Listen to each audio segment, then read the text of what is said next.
जय हिंद। ये देखते हैं बैसरन वैली। बैसरन वैली जम्मू कश्मीर की एक ऐसी घाटी है जो अपनी सुंदरता के लिए बहुत प्रसिद्ध है और इन्हीं सुंदरता की वजह से इनको मिनी स्विट्जरलैंड के नाम से जाना जाता है।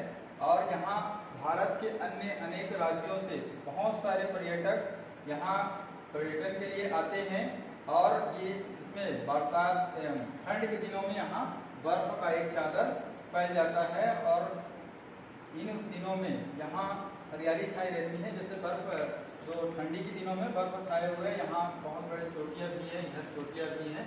और इन्हीं घाटों में जब अमरनाथ यात्रा शुरू होती है तो पहलगाम की ये जो बैरन घाटी है पहलगाम से ही यहाँ शुरू होती है अमरनाथ की यात्रा। अभी इस वर्ष 2 जुलाई से अमरनाथ यात्रा शुरू होने पहलगाम में बेस कैंप बनाया जाता है जिसमें पर्यटक लोग वहाँ रुक सकते हैं, पर्यटक लोग रुक सकते हैं और बाबा बर्फानी का दर्शन कर सकते हैं, बाबा बर्फानी का दर्शन कर सकते हैं। तो यही पर्यटक कुछ लोग आए थे जहां पाकिस्तानी आतंकियों ने कुछ लोगों पर निर्मम तरीके से हत्याएं कर दिए गए क्योंकि इतने कायर हैं क्योंकि उनके पास भारतीय सैनिकों से लड़ने की हिम्मत ही नहीं होती, इसलिए निहत्थे लोगों पर उन्होंने हथियार चलाए हैं और हत्या कर दी गई है। उसके बाद ये इनके बीवी को भी, जब उनके बीवी बोले कि मेरे को भी मार दो तो उन्होंने यह बोला कि आप जाकर अपनी सरकार को बात बताना। तो सरकार को तो बात पता चल गया है, आपका इलाज अब सही तरीके से होगा।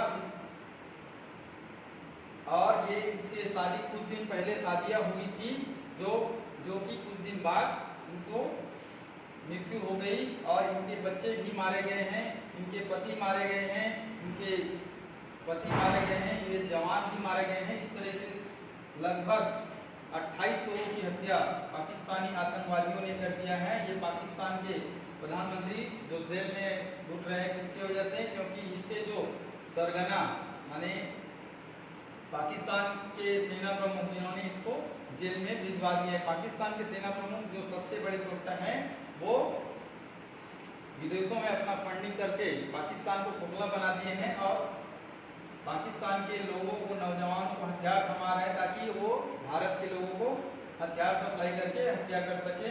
और यहाँ ये इनके जो जम्मू कश्मीर वालों के मंसूबे को गलत ठहरा रहे हैं और यहाँ हत्या करके जम्मू कश्मीर को, पहलगाम को, जैसे बहुत सारे जिलों को खोखला करने का प्रयास कर रहे हैं। फिर से जाओ। ये जम्मू कश्मीर के मुख्य स्रोत है पर्यटन। तो पर्यटन के जब यहाँ पर्यटन अब बंद हो जाएंगे, पाकिस्तान वाले लोग यहाँ जम्मू कश्मीर में पर्यटन के जो जाने वाले लोग थे पर्यटक लोग उस पर हत्या करके अब उनके मानसिकता को गिरा दिए। तो पर्यटन एक मुख्य स्रोत था जम्मू कश्मीर का, ना वहाँ फैक्ट्री है ना इंडस्ट्री है। मुख्य स्रोत उसका जब बंद हो जाएगा तो यहाँ भूखमरी गरीबी आएगा, जिससे उसको क्या पाकिस्तान वाले लोग यहाँ के लोगों को अपना बंदी बनाना चाहते हैं और इसका पूरा फ़ायदा उठाना चाहते हैं। जम्मू कश्मीर के लोगों को हथियार सप्लाई करना चाहते हैं ताकि हमसे जुड़ो और हमारे साथ आतंकी में शामिल हो जाओ। तो मैं जम्मू कश्मीर वालों को भी कहूँगा कि देख लो जम्मू कश्मीर वालों कि आपका साथ अभी कौन दे रहा है और आपको भी सामूहिक रूप से आगे आना होगा ताकि इस आतंकी हमला का कड़ी से कड़ी निंदा हो सके। और ये जो सिंधु जल संधि समझौता यहाँ पर करना होगा और जो कि गवर्नमेंट ने बंद कर चुके हैं इसको। और ये सिंधु नदी जल तंत्र से 80% पानी जो पाकिस्तान को देते थे अब इस पर रोक लगा दिए हैं। तो जब तक यह रोक लगा है तब तक इसमें कुछ न कुछ 2-4 और डैम बन जाना चाहिए ताकि इस पानी को डाइवर्ट करके हम भारत के अन्य क्षेत्रों तक पहुंचा सके और पाकिस्तान को सूखा कर सके। और जब बरसात में इस पानी को पाकिस्तान की तबाही के लिए छोड़ दीजिए और पाकिस्तान की अर्थव्यवस्था पर इस तरह के चोट पहुँचाना चाहिए कि वो दाने दाने के लिए और पानी पानी के लिए मोहताज हो जाना चाहिए। क्योंकि यह आतंकी जो हमला हुआ है छोटे मोटे हमला नहीं है, भारत के लिए बहुत बड़ी नुकसान है। और मैं भारत की सरकार, मोदी सरकार से भी चाहूँगा कि वे इस पर कड़ी से कड़ी कार्रवाई करे और सर्जिकल स्ट्राइक जैसे झुंझुनू से कुछ नहीं होगा, लेकिन उसके लिए बहुत बड़ी आपको इसमें कार्रवाई करना होगा और पाकिस्तान को चोट पहुंचाना होगा। जैसे कि यहाँ पर देख रहे हैं पाकिस्तान है, तो पाकिस्तान के लिए यहाँ पर #नेवल ब्लॉकेज करना होगा। #नेवल ब्लॉकेज मतलब यहाँ से पूरी तरीके से प्रतिबंध और ऊपर से सिंधु जल समझौता है वहाँ से भी इसको पूरी तरीके से बंद करना होगा, ताकि पाकिस्तान अगली बार हमला करने के लिए सोचे और पाकिस्तान को तो पूरा यहाँ से तबाह कर देना चाहिए, ताकि दुनिया को भी शांति हो सके।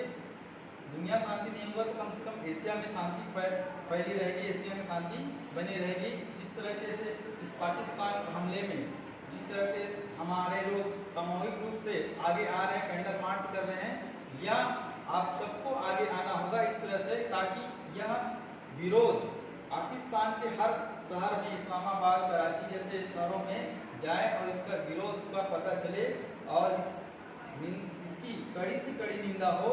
अगर हम हाथ पे हाथ धरे बैठे रहेंगे तो पाकिस्तान जैसे बांग्लादेश है, इलायची दाना जैसे बांग्लादेश भी हमें आंख दिखाने का काम करेगा।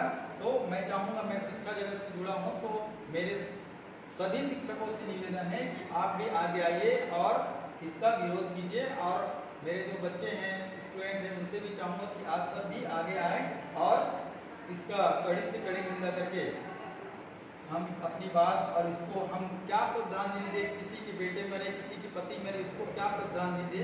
श्रद्धांजलि तभी उसको मिलेगी जब पाकिस्तान के हर जगह पे ऐसी उसकी लाशें बिछेगी, तभी उसको हम शांति दे पाएंगे। और मैं चाहूँगा जो नुकसान हुआ है इन बेजुआ